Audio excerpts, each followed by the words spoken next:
Hello बच्चा लोगों, क्या हाल चाल है? कैसे हैं आप सभी? आई होप सब स्वस्थ होंगे, मस्त होंगे और जबरदस्त होंगे। तो एक बार फिर से आपका स्वागत है आपके अपने प्लेटफॉर्म दी ऑनलाइन कोचिंग पर, जहां पर आपके बेहतर भविष्य के लिए, आपकी अच्छी पढ़ाई के लिए, आपके अच्छे एग्जाम के रिजल्ट के लिए जो कुछ भी चाहिए वो सारी सुविधाएं आपको प्रोवाइड की जाती हैं। तो एक बार फिर से आपका स्वागत है आपके अपने इस प्लेटफॉर्म पर। और जैसे कि गर्मी की छुट्टियां समाप्त हो रही हैं, आप लोग बहुत से बच्चे अभी भी हैं जो आदत से मजबूर होते हैं कि अभी तो छुट्टियां चल रही हैं, जुलाई से पढ़ेंगे। कुछ बच्चे हैं जो मार्च से लग गए हैं, अप्रैल से लग गए हैं, मई से लग गए हैं, जून से लग गए हैं। लेकिन कुछ बच्चे अभी भी हैं जो अभी उनको उठाना पड़ रहा है, हिलाला गुड भाई पढ़ना है, शुरू कर। किसी शायर ने बहुत खूब कहा है कि गुमराह तो वो हैं जो घर से निकले ही नहीं, मंजिल तो मिल जाएगी भटक कर ही सही। तो सबसे पहले आपको घर से निकलना है, यानी कि आपको ये सोचना है, आपको तैयारी करना है, आपको प्रिपेयर होना है अपने उस एक साल बाद आपका जो रिजल्ट आना है उसके लिए। अभी से अपने आप को मोटिवेट करना है कि मुझे पढ़ना है। हम लोग तैयारी करने जा रहे हैं इस साल 2024 में, मतलब 24-25 सेशन के लिए रैंक 1 की।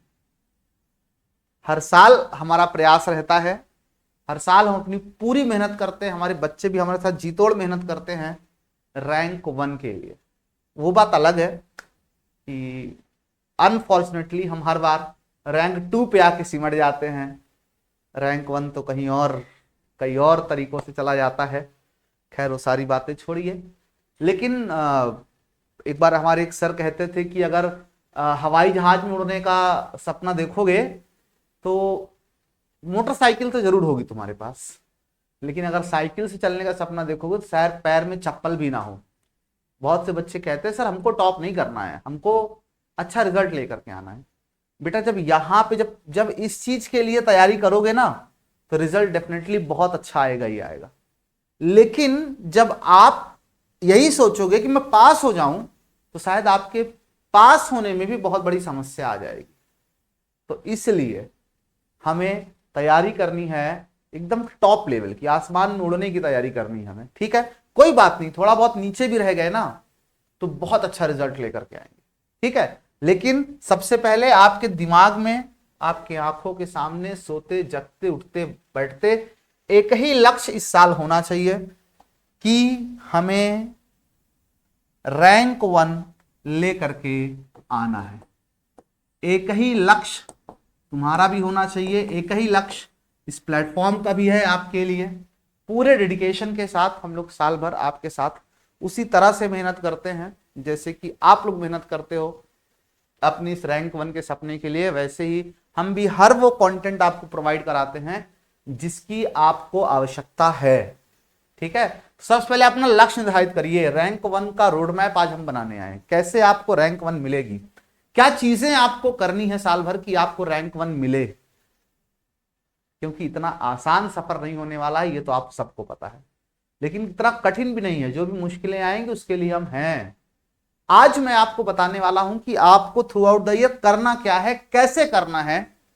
बाकी तो सब आपके ऊपर है, हम दिशा दिखाते जाएंगे, चलना आप ही को है। जो चलेगा वो वहां तक पहुंचेगा, जो भटकेगा फिर वो जानता है कि वो कहां पहुंचेगा ये उसको खुद भी नहीं पता है। बात समझ में आई? चलिए शुरू करते हैं। सबसे पहले इस लक्ष्य को डिसाइड आप करिए, एक पेपर पे लिख करके और अपनी स्टडी टेबल के सामने चिपका दीजिए। Rank state rank 1। कुछ बच्चे कहते हैं सर रैंक का फायदा क्या है, क्यों रैंक 1 लानी क्यों है, क्यों रैंक 1 लानी है, क्या फायदा क्या है इस रैंक 1 का, क्या मिलेगा मुझे इस रैंक 1 से? डेफिनेटली फायदा क्या है मैं आपको बताता हूं। जब आप चिड़िया की आंख को देखते हो ना और निशाना लगाते हो तो थोड़ा निशाना चूका भी तो आंख पे ना सही नाक पे तो लगेगा ही लगेगा। चिड़िया तो मिस नहीं होने वाली है। बात समझ में आ रही है? मैं कहना यह चाहता हूं कि जब आप रैंक 1 को टारगेट करते हो तो आप उस तरह से पढ़ाई करना शुरू करते हो, आप उस तरह से सिलेबस के एक एक कोने को छांट छांट के पढ़ना शुरू करते हो। आप प्रॉपर तरीके से हर सब्जेक्ट पे इक्वल कमांड लाना शुरू करते हो। और एक बात याद रखना, ये पढ़ाई कभी वेस्ट नहीं जाती है ना। पढ़ाई एक ऐसा इन्वेस्टमेंट है जो निगेटिव रिटर्न्स कभी नहीं देती है। बस एक ही चीज है, बहुत से बच्चे ऐसे होते हैं जो खुद को धोखा दे रहे होते हैं कि मैं पढ़ रहा हूं। मैं भी ऐसे बहुत लोगों को जानता हूं कि मैं पढ़ रहा हूं, लेकिन वाकई में जो पढ़ रहा होता है ना उसका रिजल्ट आता है। कुछ लोग कहते हैं सर मैं दिमाग से कमजोर, नहीं बेटा, दिमाग से कोई कमजोर नहीं होता। आपको अलग अप्रोच के साथ पढ़ना होता है, अलग तरीके से पढ़ना होता है, सबको रिजल्ट मिलता है। काम करेंगे, मेहनत करेंगे तो आउटपुट सबको मिलेगा, 110% मिलेगा। ठीक, तो सबसे पहले कॉपी पे पेज पे लिख कर सामने चिपका दीजिए, रैंक 1 मुझको चाहिए है, चाहे जैसे चाहिए, इसके लिए मैं कुछ भी कर दूंगा, बस मुझे रैंक 1 चाहिए है तो चाहिए। ठीक है, अब इस रैंक 1 को चाहने के लिए आपको क्या क्या चीजें जरूरत होंगी, क्या क्या चीजें आपको चाहिए होंगी, किस तरह से आपको पढ़ाई करनी, साल भर कौन सी चीजें आपको करनी है और कौन सी चीजें आपको नहीं करनी है, इस बात का ध्यान रखना बहुत जरूरी है। सबसे पहले अगर आप पढ़ाई स्टार्ट कर चुके हैं तो बहुत अच्छी बात है, नहीं स्टार्ट किए, करना चाह रहे हैं, अभी भी 8 महीने का समय है, which is more than sufficient. 8 महीने बहुत ज्यादा होते, कम बिल्कुल भी नहीं है ना, बिल्कुल भी कम नहीं है 8 महीने, बहुत ज्यादा होते हैं 8 महीने। सबसे पहले अगर आपने नहीं पढ़ा हुआ है तो आप सबसे पहले जाकर के अपने बेसिक्स को क्लियर करिए। ठीक है, बेसिक मतलब आपको बेसिक कैलकुलस, अगर फिजिक्स की बात करूं बेसिक कैलकुलस आनी चाहिए आपको। ठीक है, बेसिक अलजेब्रा आनी चाहिए, थोड़ी बहुत ट्रिग्नोमेट्री आनी चाहिए, ग्राफ कैसे बनता है। ठीक है, ग्राफ को रटना नहीं है, कैसे बनता है ये आपको पता होगा तो आप कोई भी ग्राफ बनाने जाओगे। ऐसी बहुत छोटी चीजें हैं जो कि मैंने फिजिक्स की जो प्लेलिस्ट है, फिजिक्स की जो प्लेलिस्ट है 2024-25 की, है ना, ये जो प्लेलिस्ट है, इस प्लेलिस्ट के शुरू के मैंने 4-5 वीडियो, इस प्लेलिस्ट के शुरू के 4-5 वीडियो मैंने इसी सब टॉपिक बनाए हुए हैं, तो आप जाकर वहां पढ़ सकते हैं। ऐसे बाकी सब्जेक्ट पे भी, जो जैसे इंग्लिश में सर पढ़ा रहे हैं, केमिस्ट्री में सर पढ़ा रहे हैं, मैथ्स में सर पढ़ा रहे हैं, ठीक है, हम सब लोगों ने बेसिक्स पढ़ा के रखा हुआ है। तो आप वहां से हमेशा शुरुआत, पहला कदम हमेशा पहले स्टेप पे रखा जाता है। आप डायरेक्टली तीसरे स्टेप पे पैर उठाकर रखने की कोशिश करोगे तो हो सकता है पैंट फट जाएगी तुम्हारी, है ना, इतना ऊपर टांग नहीं उठ पाएगी। ठीक है, तो एक स्टेप, एक स्टेप वाइज आपको काम करना है। तो पहले आप बेसिक्स क्लियर करेंगे, अगर नहीं क्लियर है तो वेल डन, बहुत अच्छा। ठीक है, आप तैयार हैं अगले स्टेप के लिए। बेसिक्स अगर आपके क्लियर हैं तो एक चीज हमेशा याद रखिए, आपको टाइम टेबल बना करके रखना है। बहुत लोग इसके अगेंस्ट होते हैं, मैं खुद भी टाइम टेबल को इतना स्ट्रिक्ट तरीके से मैं देखता हूं। कुछ लोग सुबह 6 बजे उठना है, 6 से 7 अपना काम धंधा करना है, 7 बजे से 9 बजे तक पढ़ना है, 9 बजे स्कूल चले जाना है, 9 बजे से 2 बजे तक स्कूल में रहना है, 2 बजे लौट के आना है, 2 बजे से 3 बजे खाना खाना है, 3 बजे से पढ़ना है 5 बजे तक, 5 बजे से 7 बजे तक आराम करना। ऐसे टाइम टेबल नहीं बनेगा, ऐसे आपको टाइम टेबल नहीं बनाना है। ठीक है, मतलब मुझे ये चीज समझ में नहीं आती है, बाकी हो सकता है किसी के लिए बहुत अच्छा काम करती हुई। ठीक है, लेकिन हम इंसान हैं, हम मशीन नहीं हैं, पहली बात। दूसरी बात, हम इंसान हैं, हमारा रोज का दिनचर्या कांस्टेंट एक जैसे नहीं हो सकता है, कुछ ना कुछ रोज चेंजेस आते रहेंगे, डेफिनेटली आते रहेंगे। ठीक है, आपको टाइम टेबल इस तरह से बनाना है कि मुझे, मान लो, देखो एक बात मैं आपको बताऊं, सबसे जरूरी इंपॉर्टेंट चीज सोना जो है भाई साहब, स्लीप। मैं ऐसे बात करता हूं, टाइम टेबल मैं ऐसे टाइम टेबल बनाता हूं, सोना। ठीक है, आपको 6 से 8 घंटे के बीच ही स्लीप लेनी है, इससे ज्यादा आपको नहीं सोना है। ठीक है, 8 घंटे से ऊपर जो सो रहा है वो अपने फ्यूचर के साथ इतना बड़ा खिलवाड़ कर रहा है कि मैं बता ही नहीं सकता। और 6 घंटे से कम भी आपको नहीं सोना है, क्योंकि हमारी शरीर भी एक मशीन की तरह काम कर रही है, पार्शियल मशीन ही है। ठीक है, तो इसको भी, दिमाग को भी रेस्ट चाहिए होता है। तो 6 घंटे से कम भी आपको नहीं सोना है, लेकिन 8 घंटे से ज्यादा भी नहीं सोना है। एवरेज बात करूं तो 7 घंटे के अराउंड में, इसी में प्लस माइनस 10% त्रुटि लेकर के आप सोइए। ठीक है, प्लस माइनस 10% इसी में। ठीक, इससे कम भी नहीं, इससे ज्यादा भी। ठीक है, आप 6.5 घंटा भी सो सकते हो, 6.75 घंटा भी सो सकते हो, लेकिन 8 घंटे से ज्यादा आपको नहीं सोना। बात समझ में आई? फिर आप स्कूल जाते हो तो मोटी मोटा आपका स्कूल में 6 घंटे निकल जाता होगा। जो बच्चे जाते हैं स्कूल, वैसे बहुत से बच्चे तो स्कूल अवॉइड भी करते हैं, मैं देखता हूँ। ठीक है, चल जाता है, सब जानते हो यार हमारे यहाँ ऐसी सिस्टम चलता है यूपी बिहार। ठीक, तो चल जाता है, नहीं इतना फोर्स होता, लेकिन फिर भी स्कूल जाइए। स्कूल में आपका जो कल्चरल एक्टिविटीज में और भी जो आपका सर्वांगीण विकास होता है वो जरूरी होता है स्कूल में। ठीक है, लेकिन बशर्ते स्कूल का माहौल ठीक होना चाहिए। ऐसा नहीं कि मास्टर जी आए, अहो बचवा का हाल है, वो वाले स्कूल में मत जाओ तो बेहतर है। ठीक है, स्कूल का अच्छा एनवायरनमेंट है, आप बिल्कुल जाइए, आपको बहुत कुछ स्कूल सीखने को मिलेगा।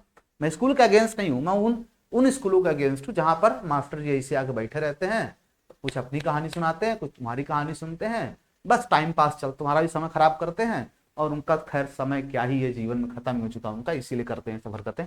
ठीक है, तो स्कूल में आपका इतना समय चला जाता है। ठीक, तो मोटी मोटा मैं मानता हूं 50% टाइम तो आपका खत्म हो गया 12 घंटे के आसपास। ठीक है, आपके पास 12 घंटे ही बचते हैं। अब उस 12 घंटे में आपको किसी भी तरह से 6 से 8 घंटे पढ़ने के लिए निकालने हैं। ठीक है, अब अलग अलग बच्चे की अलग एफिशिएंसी होती है, कोई 5 घंटे में भी पढ़ करके इन 6-8 घंटे वाले की बराबरी कर सकता है। 5 घंटे इक्वल टू 8 घंटे हो सकते हैं किसी किसी बच्चे के लिए। ठीक है, कोई उतनी ही चीजें पढ़ने में 5 घंटे लगाएगा, कोई उतनी चीज पढ़ने में 8 घंटे लगाएगा। फर्क पता कहां आता है?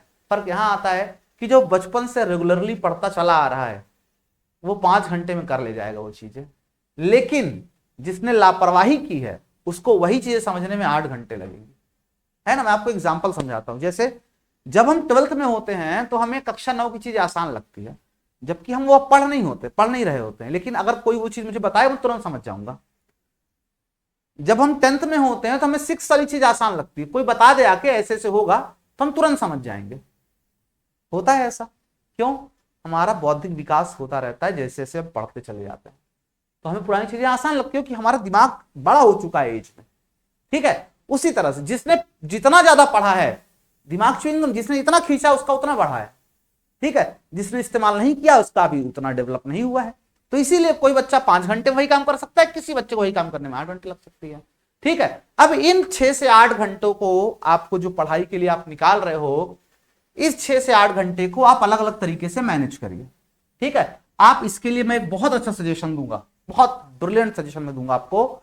जो टॉपर्स हैं, मैं टॉपर्स का इंटरव्यू जब लेने जाता हूं तो मैं उनसे ये बुलवाने नहीं जाता हूं कि तुम ये बोलो कि तुम दी ऑनलाइन कोचिंग से पढ़े हुए हो। आप पूरा इंटरव्यू देख डालिए, बच्चे ने खुद कभी बोला तो बोला कि हाँ सर ये वो ऐसे वैसे। मैं कोई ऐसा सबूत पेश नहीं करता हूं, बताओ ऐसा हुआ था क्या क्लास में, ऐसा हुआ तुम मुझसे पढ़े हो। हम प्रूव करने जाते टॉपर जो पढ़ा है हमसे पढ़ा है, हम सिर्फ उससे उसकी स्ट्रेटजी जानना चाहते हैं कि उसने साल भर ऐसा क्या किया है, ताकि जो बच्चे देख रहे हैं, जो इंटरव्यू सुन रहे हैं, वो भी जान सके कि हमें साल भर क्या करना है ना? लगातार आप जान रहे हो 2022, 2023, 2024 टॉप 10 में हम लोगों ने 9 एक साल में 9 बच्चे टॉप 10 में दिए, 10 में से 9। ठीक है, ये भी कंडीशन रही है। ठीक, 3 बच्चे 2 बच्चे हर साल टॉप 10 में रहते हैं हमारे यहां से।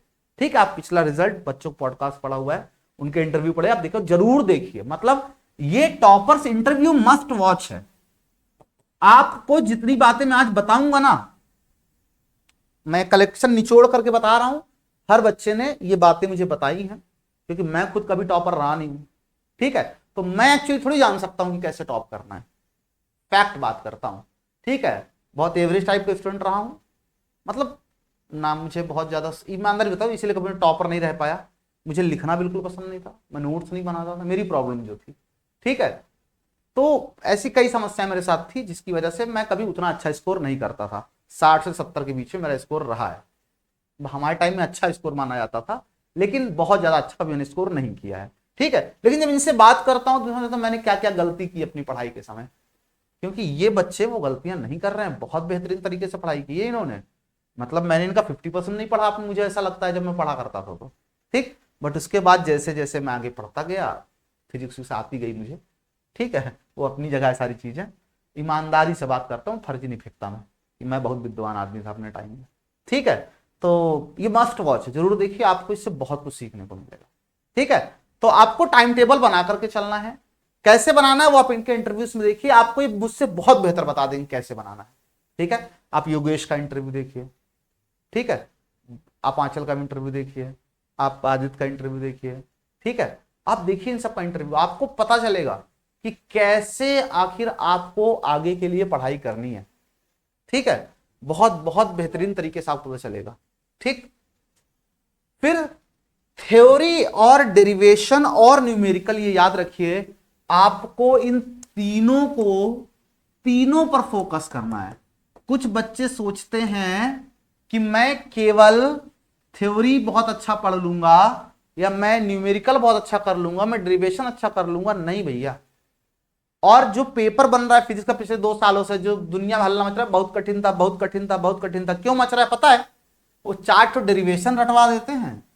जबकि मैंने पिछले साल वन शॉट जब क्लास पढ़ा, मैंने साफ साफ कहा था कि बेटा अब डेरिवेशन का वेटेज उतना नहीं रहेगा, आप देखना टेक्निकल क्वेश्चंस आएंगे। मैंने एग्जाम से पहले कहा था, इसीलिए मेरे बच्चे हल्ला मचा रहे थे, पेपर बहुत अच्छा हुआ, बाकी दुनिया रो रही थी, बाकी टीचर रो रहे थे पेपर बहुत कठिन था। यार दुनिया की बात छोड़, बच्चे ठीक है, टीचर रो रहे थे पेपर बहुत कठिन था, क्योंकि वो कुमार मित्तल ही जानते हैं, वही आसान आसान परिभाषा, वही डेरिवेशन। कभी एनसीईआरटी समझे नहीं कि एनसीईआरटी है क्या।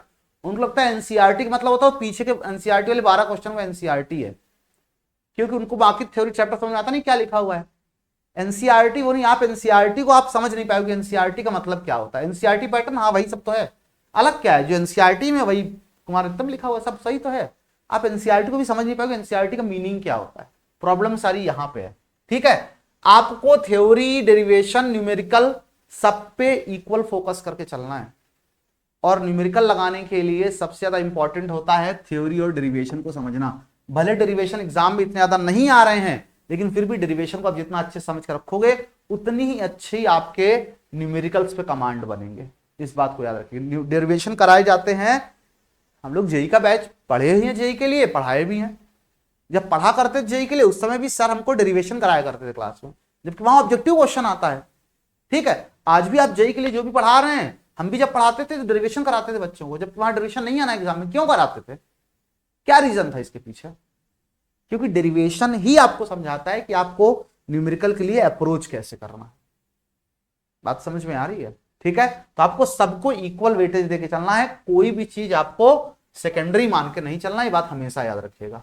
ठीक है, फिर एक बहुत इंपॉर्टेंट चीज है, ये मोस्ट इंपॉर्टेंट चीज है, मोस्ट इंपॉर्टेंट चीज है, नोट्स बनाना। भाई साहब नोट्स बनाना बहुत जरूरी है।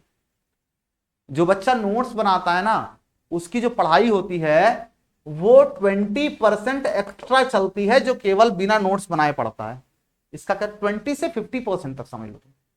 इसका क्या मतलब हुआ? जब आप कोई चीज समझते हो और जब उसको लिखते हो कॉपी में ना अपनी, तो आपका एक इंस्टेंट रिवीजन हो गया, तुरंत रिवीजन हो गया आपका। ठीक है, जो नोट्स नहीं बनाते हैं उनके साथ यही प्रॉब्लम होती है, सर मैं पढ़ता हूं फिर मैं भूल जाता हूं, सर मैं पढ़ता हूं मैं फिर भूल जाता हूं। आप नोट्स बनाओगे ना तो आप पढ़ोगे, और अगर भूले आप तो दोबारा जैसे ही अपनी नोट्स खोलोगे, एक बार 10 मिनट ऐसे ऐसे पढ़ डालोगे, तुम्हें सब याद आ जाएगा। अपनी बनाई हुई नोट्स का ये फायदा होता है। ठीक है, बाकी नोट्स तो हम भी प्रोवाइड करते हैं, आप चाहो तो ये मंगा सकते हो। ठीक है, पूरी लिखी हुई जो मैं लिखवाता हूं, एक एक वर्ड वही लिखा हुआ है इस किताब में। ठीक है, टीओसी लर्निंग ऐप पे अवेलेबल है। ठीक, मगर कोई फायदा नहीं है। ठीक है, मैं अपनी चीज को मैं कह रहा हूं ऐसे। ठीक, आप सपोर्ट के लिए ले सकते हो, इसको मना नहीं कर रहा हूं कि नहीं, आप बिल्कुल नहीं, कोई फायदा नहीं, किताब कोई फायदा नहीं होता है, बिल्कुल आप सपोर्ट के लिए ले सकते हो, लेकिन आपको अपनी सेल्फ खुद की नोट्स बनानी ही बनानी है। इस बात को हमेशा, अगर आप अपनी नोट्स नहीं बना रहे हो तो फिर बेटा आप प्रॉब्लम में आओगे, याद रखना। ठीक है, आप लास्ट टर्न पे रिवाइज करने में आपको दूसरों से डबल समय लगेगा।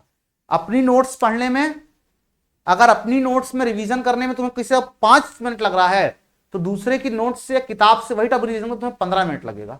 क्योंकि भाई साहब मेमोरी छिपी होती है ऑब्जेक्ट्स में, तुमको पता है। अभी मैं अगर एक शब्द बोलूं पेन, याद करो, कुछ याद आया? हर बच्चे के दिमाग में पास्ट की कोई ना कोई घटना पेन के नाम पे याद आ गई होगी।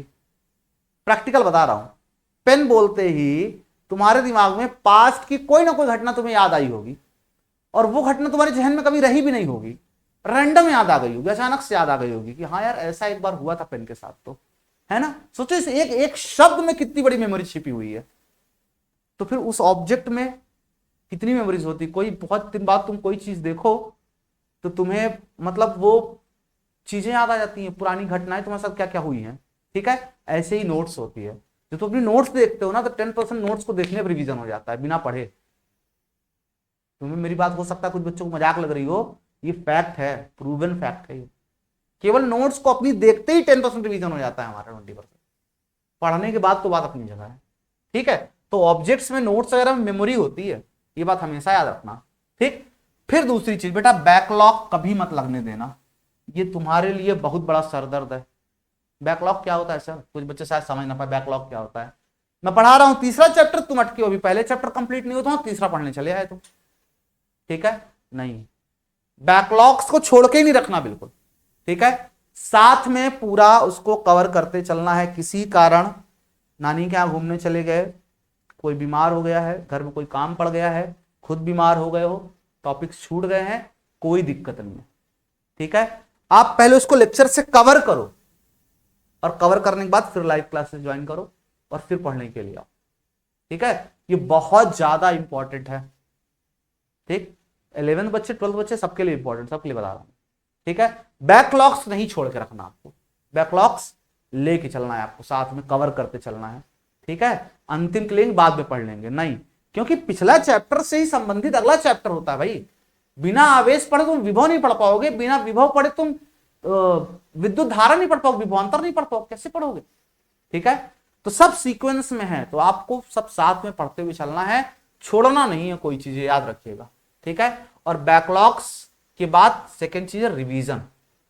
रिवीजन लास्ट में करने की चीज नहीं है कि सर पहले सिलेबस खत्म करेंगे फिर रिवीजन करेंगे, बाप रे बाप, बहुत बड़ा मिथ, बहुत बड़ी भूल है। ठीक है, आप संडे अपना खाली रखो, संडे हमको कुछ नया नहीं पढ़ना है, संडे कुछ भी नया नहीं पढ़ना है, कुछ भी हमको नया कुछ पढ़ना ही नहीं है। हम संडे को क्या करेंगे सर, संडे को हमने जो भी पढ़ा, पूरा वीक में हम लोगों ने जो भी पढ़ा उसको हम करेंगे रिवाइज, है ना। संडे संडे हमने जो कुछ भी पढ़ के रखा है सारा कुछ रिवाइज करेंगे। ठीक, आपको हर संडे रिवीजन करते चलना है, मतलब समझ रहे हो। एग्जाम आते आते आपको एक टॉपिक को कम से कम 6 बार पढ़ना है। ठीक है, इसलिए मैं कह रहा हूं क्योंकि हर संडे हर टॉपिक आप रिवाइज नहीं कर पाओगे। ठीक है, किसी संडे आपने फिजिक्स केमिस्ट्री रिवाइज कर लिया तो अगले संडे आपने मैथ और इंग्लिश रिवाइज कर लिया। ठीक, लेकिन रिवीजन आपको पूरा कंप्लीट करना है।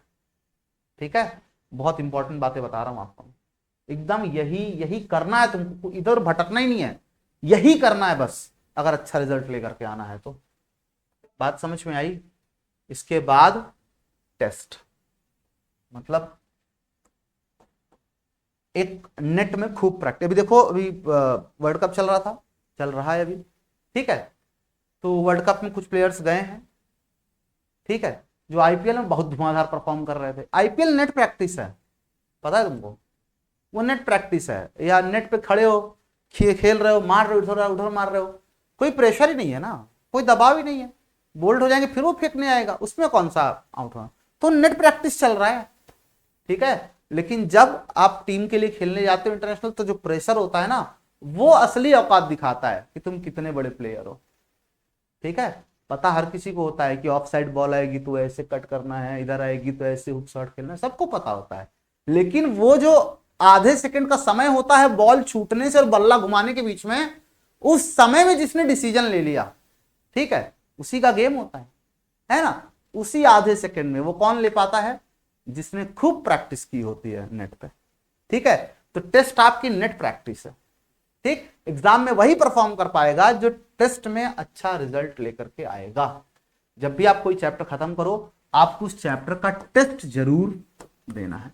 हम YouTube के बच्चों के लिए भी फ्री टेस्ट कंडक्ट करा रहे हैं। ठीक है, बाकी हमारे जो बच्चे ऐप पे जुड़े हुए हैं, TOC लर्निंग ऐप पर, उनको पता ही है कि हर चैप्टर का उनको, कि छोटा चैप्टर तो एक, बड़ा चैप्टर 3-3 टेस्ट भी दिया, 2-2 टेस्ट भी दिया हुआ है। ठीक है, तो हर चैप्टर के बाद उनको टेस्ट दिया गया है। इवन कि हर चैप्टर नहीं, हम तो इसके लेकर इतना सीरियस होते हैं, टेस्ट को लेकर के इतना सीरियस होते हैं कि हम हर लेक्चर के बाद, मानोगे तुम, हर लेक्चर के बाद एक क्विज के फॉर्म में एक टेस्ट देते हैं हर लेक्चर के बाद। आपका लेक्चर खत्म हुआ, ठीक है, फिर आपको एक क्विज मिल जाता है लेक्चर से रिलेटेड, ठीक। उस क्विज में वही क्वेश्चंस होते हैं जो लेक्चर में पढ़ाया गया होता है, ठीक है। तो बच्चे का 5 क्वेश्चन का क्विज होता है जिसमें वो तुरंत उसका फैसला हो जाता है उसने आज की डेट में क्या पढ़ा है, ठीक है। इसके बाद होमवर्क के फॉर्म में डीपीपी, ऑब्वियसली डीपीपी मिली हुई है उनको, ठीक है, डेली प्रैक्टिस प्रॉब्लम्स, ठीक। तो इसका वो होमवर्क की तरह इसको सॉल्व करते हैं घर पे बच्चे, ठीक है। मतलब मैं बता रहा हूं कि टेस्ट कितना इंपॉर्टेंट होता है, ठीक है। ये बहुत ज्यादा इंपॉर्टेंट चीज, इसको बहुत बहुत बहुत मतलब इग्नोर कर चलते हैं बच्चे, इसको बहुत सेकेंडरी मान चलते हैं, लेकिन पता है ये बहुत इंपॉर्टेंट चीज होती है टेस्ट, ठीक। इसको तो आप छोड़ ही नहीं सकते किसी कीमत पे। यही डिसाइड करने वाला है कि क्या होने वाला है लास्ट में तुम्हारे साथ, ठीक है। नेट प्रैक्टिस हमेशा करते रहोगे कभी परफॉर्म नहीं कर पाओगे, ठीक है। आपको टेस्ट देना पड़ेगा, इसका प्रेशर आपको देखना पड़ेगा, तभी आप समझ में आएगा कि आप कितने पानी में हो, ठीक है। अगर आप इसको सोच रहे हो कि इसको इग्नोर करके तुम एग्जाम में अच्छा कर जाओगे, मैं लिख करके दे दूं जिस बच्चे ने टेस्ट नहीं दिया है वो एग्जाम में कभी अच्छा परफॉर्म नहीं कर सकता, इम्पॉसिबल। मैं लिख कर दे सकता हूं इस चीज को, ठीक है। गलत मुझे कोई प्रूव नहीं कर सकता इस बारे में, ठीक। 15 साल का टीचिंग एक्सपीरियंस है यार, ठीक। फिर पीवाईक्यू, जब आप सब कुछ पढ़ लेना, ठीक है, तो लास्ट में पीवाईक्यू हमने फ्री देके रखा हुआ है। पीवाईक्यू मतलब होता है प्रीवियस ईयर क्वेश्चन, जो पिछले साल एग्जाम में आए हुए हैं। आपको पता होना चाहिए ना कि हम जो पढ़ रहे हैं, टीचर जो हमको पढ़ा रहा है, क्या यही क्वेश्चन एग्जाम में आता है कि नहीं आता है? हाँ, ऐसा तो नहीं कि हमको पढ़ा रहे हैं आसान आसान हलवा खिलाए पड़े हैं और एग्जाम में जो सवाल आ रहा है वो हमसे लग ही नहीं रहे हैं। ऐसा भी होता है भाई साहब, बहुत कुछ चल रहा है मार्केट में, यूट्यूब की दुनिया है ये।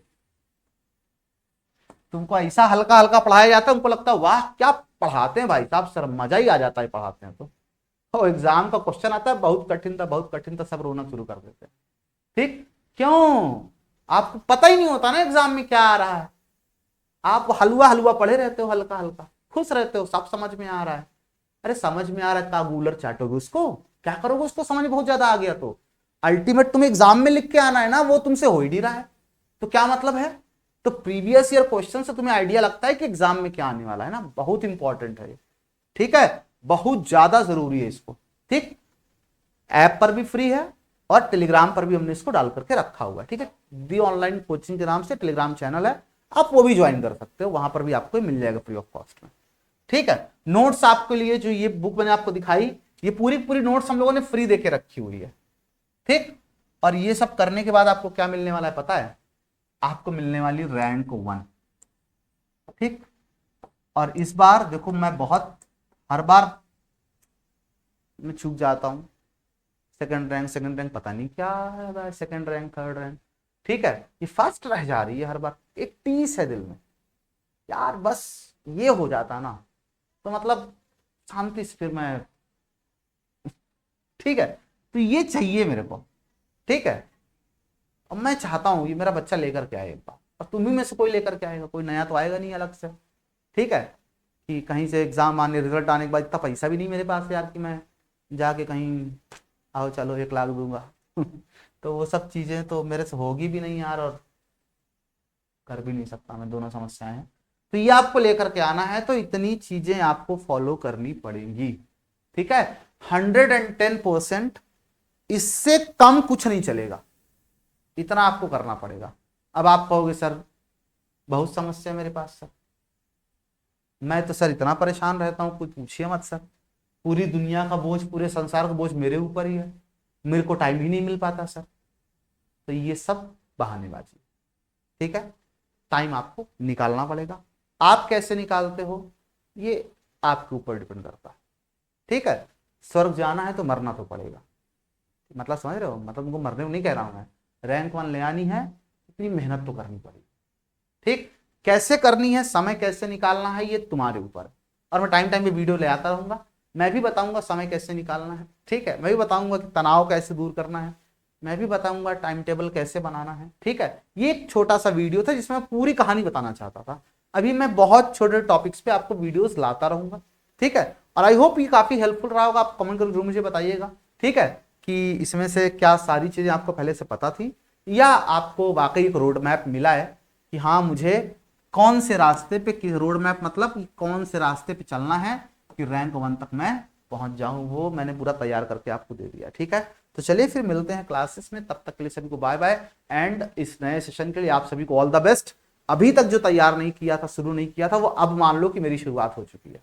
ठीक है, आज से लग जाओ, अभी से लग जाओ, 8 महीने बहुत होते हैं। ठीक है, मैं तुम्हारी गारंटी लेता हूं, अगर तुमने इतना कर दिया टॉप 10 में आने से तुम्हें कोई नहीं रोक सकता, मैं गारंटी लेता हूं, लिख कर दे सकता हूं। अगर तुमने ये चीज रेगुलर फॉलो कर ली, टॉप 10 रैंक में तुम आओगे, 100% आओगे।